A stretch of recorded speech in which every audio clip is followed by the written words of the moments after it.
What up, everybody? Welcome to our apartment. So this is what about $3,000 gets you in Orlando. This is a 3-bedroom, 2-bath, about 1,400 square feet that my fiance and I share. I just walked through the front door. We have a little entryway here, and right away when you get into the laundry room. So yeah, there's a lot of clothes, so just ignore that. But there's the laundry room. You got a washer, dryer, not really much storage area. You come into the apartment and you are greeted right by the kitchen. The kitchen's pretty solid. I mean, it's not huge. Between the two of us, we kind of overflowed a lot of the cabinets, but we're actually the first people in this apartment, so it's really nice because it is really clean. And I kind of also think that's why this apartment's $3,000 a month. Equivalent apartments to this one in this area are really gonna run for about $3,200 to $3,300 a month, plus your utilities. So in our kitchen, we have a big old island with our sink, a fridge, gets the job done. Cabinet space. Not a ton because we had 2 people move into here. So we actually had, you can see, a good amount of stuff on the counters. Also because we were doing some hurricane prep. So you can see things like goldfish and lots of water kind of hidden back there. And we also have like 2 sets of everything, which is why it's a little bit hard to store it all. So when you go through the kitchen, and then you're looking at what's out there. Oh, all right, calm down. All right, so you have the living room, good sized living room. This couch is about 10 feet long, so that gives you a little bit scope of how big the living room is. A lot of blankets over there, and then you have, you know, you're facing the TV and all the nice little entertainment center here. 55-inch TV for scale. Sorry for a little bit of the mess. Again, we were just hurricane prepping. Then you have my desk over here. This actual cutout area is really nice in our 3-bedroom apartment. This is where I work every single day. So come up, sit right here. I'll show you where Haley works back in her office. So it's actually nice. We're not in the same general area, so we don't really interrupt each other. So going from my desk, just a couple steps into the living room, just again to show you back towards the kitchen. There's really not a dining room area. I mean, like, this is definitely supposed to be it, but like, you can see like my desk is almost to the door. Gives you about 2 feet here to walk through to some of the bedrooms. So you couldn't put a table this big over there, which is why we kind of made it my office and just left this as the kitchen table. Still can fit 4 people around it pretty easily. Now, this 3-bedroom is split between, we have 2 bedrooms behind my desk, and then we have the master bedroom right over here. So this is where we have the main room. There is a painting Haley and I did together.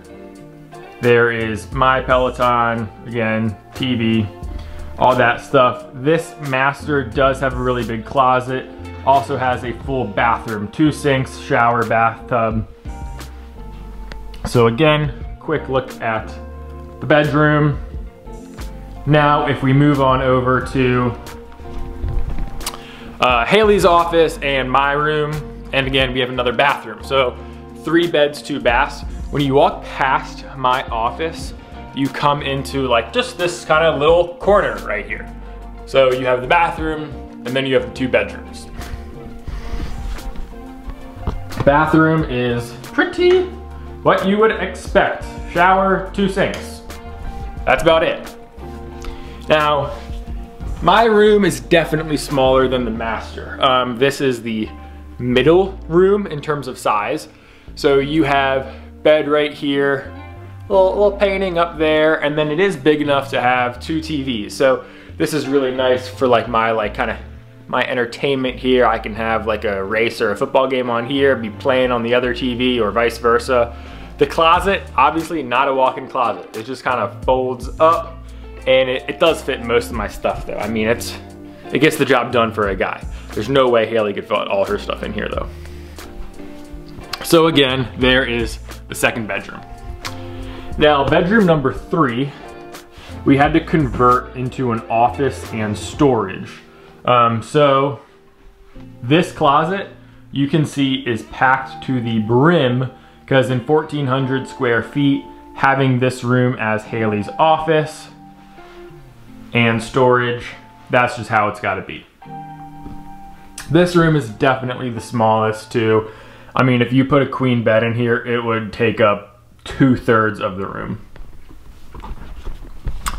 So this is what about $3,000 a month gets you in Orlando. We do also have a balcony, which I'll walk out here and show you.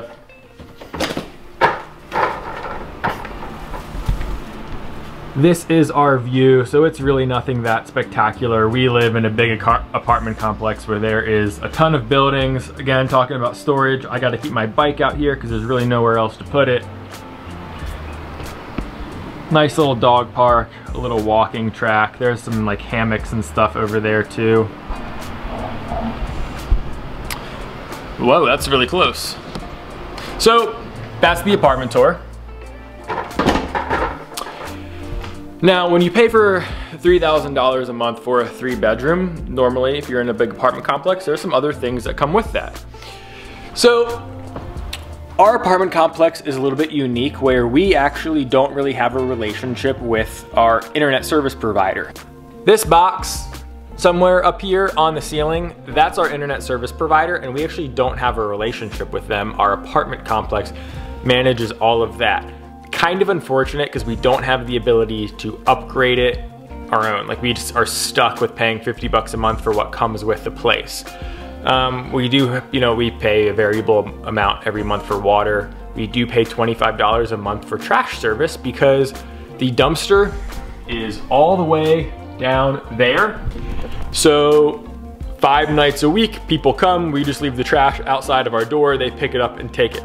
That's it. Again, it's kind of nice, but it is $25 a month and it's 5 nights a week. And the nights they don't get it are Friday and Saturday. So you're either walking it down to the dumpster or you're just kind of stocking up trash for a few days of the week. The gym is open 24/7 and our big apartment complex does have 2 pools that we have access to. I want to say it's like 12 hours a day that they are open. There's a pool table in the clubhouse. The gym gets the job done. It doesn't have like open squat racks or anything. There's a Smith machine, a leg press, and then there's a mail room that's got like an Amazon locker, a Luxor locker, which is really popular nowadays. So about almost 4 years ago now, I did an apartment tour in my studio apartment, which I'll put a little clip right here from that video. Now, that apartment, I want to say, was 650 square feet. I think I say it in the video, but this is going to be double that. This is almost 1,400. So at that time, 4 years ago, I paid $1,250 for that apartment.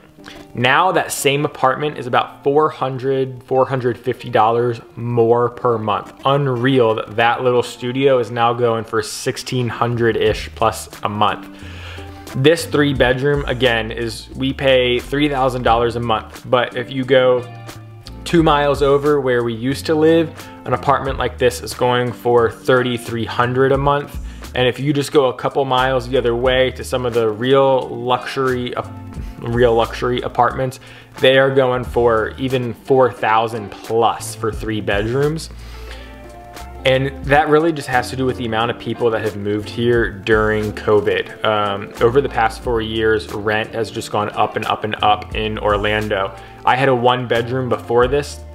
I signed on, I got a month free, and then I was paying about $1,600 or $1,590 a month in rent. They tried to renew me just a year later and they increased my rent $250. So around Orlando, you are seeing rent increases anywhere from just 5%, if you got a nice landlord, all the way up to 30% rent increases. So if you are looking to rent in Orlando, there's a couple areas that you want to look depending on what you're looking for. If you do like the more party scene, downtown is great. Ivanhoe, right downtown in the city, If you're looking for more of the family life, there's 3 different neighborhoods I really suggest that you check out. Baldwin Park is where I used to live. There's a very pretty downtown Main Street area with a couple restaurants, a brewery, has everything you need. Your Publix, eye doctor, you can get your hair cut, dentist, restaurants, anything you need, you can walk there. I actually didn't own a car my first 6 months living in Orlando because of that. Now the other neighborhood that you could do is Winter Park. Winter Park is just a couple miles from Baldwin Park. Winter Park is technically outside the city limits of Orlando. Now, Winter Park's more of like the old money side of Orlando, so things are a little bit more expensive there, but it has the fantastic Park Avenue, which is just lined with local restaurants, hot shops, boutiques, but again, same thing, you know, different doctor's offices and stuff are in that area as well. The final area I'm gonna suggest for more of the family life is over in Winter Garden, which is much more of an up and coming area. It's kind of like a younger people's Winter Park. Winter Garden has a really nice brewery and market area, Crooked Can Brewing. There's a nice downtown street again with coffee shops, restaurants, bars. Not as many shops as like Winter Park yet. So that's Winter Garden. That's more of the northwest side of Orlando, while Baldwin Park and Winter Park are the northeast side. There's one final area that is not really Orlando, but it is the Orlando general area, and that's Celebration, Florida. Celebration is the south side of Orlando. Celebration is really a planned community that was first started by Disney, and then they kind of sold it off, I believe. Celebration is a very expensive part of Orlando to live in. Again, it's the south side of Orlando, planned communities, you know, your pretty white houses, all of that stuff. Again, a really pretty downtown street, a beautiful lake. There is a couple gators in it, so it's kind of cool to see them and walk around. Celebration, Winter Garden, Winter Park all have farmers markets every weekend. I believe Winter Gardens is Saturday, Winter Park and Celebration, I believe, are Sundays. So that's more of the family life. Now, if you are kind of in the middle, like you're not quite ready for the really calm family life, you're not quite ready for the, you know, family life, you're buying the house, having kids, and you're not quite, you know, you don't want to live downtown in the middle of the party. There's a couple areas I'm going to suggest, and some of these I'm going to repeat from before areas. The Dr. Phillips area is a great place to live because it's pretty central to Orlando. You can get to the Baldwin Park and Winter Park in about 20-25 minutes. You can get down to Celebration in about 15 to 20 minutes. It's also really close to Millennia, where there's a really big mall. Dr. Phillips has about 100 restaurants, I think, just in a mile strip when you're talking about both sides of the road. There are 3 Publixes within like half a mile of each other. But it is nice because if you get back into Dr. Phillips, you are surprisingly away from a ton of tourists. Universal is just north of the Dr. Phillips area, while as Disney is well south of Dr. Phillips. That is kind of where we live. We don't really live in Dr. Phillips, but we do live close by. Baldwin Park in the Mills District is a good place to be if you want to be on the north side of Orlando and you're in that like young professional's life. The Mills District is really up and coming. The Ivanhoe area is very up and coming. There's a huge new apartment complex called The Yard that's in that area. Now, if you know you want to be in Orlando, but you are kind of looking on, now, if you're moving to Orlando for a job, the #1 thing that you want to think about is how close do you want to be to the parks for where you live. Now, I know this sounds a little bit odd, but it does impact your life a lot because of a road, I-4. I-4 is the road that cuts from Daytona all the way across to Tampa. When you get into Orlando, it is the main road that you will drive from the south to the north if you're not on a toll road. Once you get past really exit like 72 and the numbers are going down, you start getting into a lot of theme park traffic. especially from like exit 58 to 72, which is that like SeaWorld exit, kind of close to where Dr. Phillips is, all the way down to Champions Gate. That's the busy section of I-4. If you are looking to go to the parks frequently, you want to live in Lake Buena Vista, Dr. Phillips, Champions Gate, Celebration, Kissimmee, those areas. If you do not want to go to the parks, if you're looking to stay on the more family side, you want to be away from all of the tourists, I would recommend going more towards the like Winter Garden to Winter Park, Baldwin Park like areas. You'll see there's a very kind of clear divide if you're looking at Winter Garden, Windermere, and Dr. Phillips versus over on the eastern side of Orlando, you have Winter Park, Baldwin Park, Thornton Park, and Lake Nona even. Lake Nona is a beautiful area that I did not mention earlier, kind of because it's on the southeast side of Orlando. So it's not really on I-4. You do have to often take a toll road to get to it, or if you're in Baldwin Park, you're gonna take Cimarron south past the airport to get to Lake Nona. Again, it's almost like a planned community. There's a great little downtown area. The houses there are skyrocketing in value. A family home there that's over 3,000 square feet, it's probably gonna cost you at least close to $1 million. But really high quality homes. There's a lot of healthcare facilities over there, a lot of innovations going on over in Lake Nona. So that's what $3,000 a month gets you in Orlando, and some recommendations on where I would live in Orlando.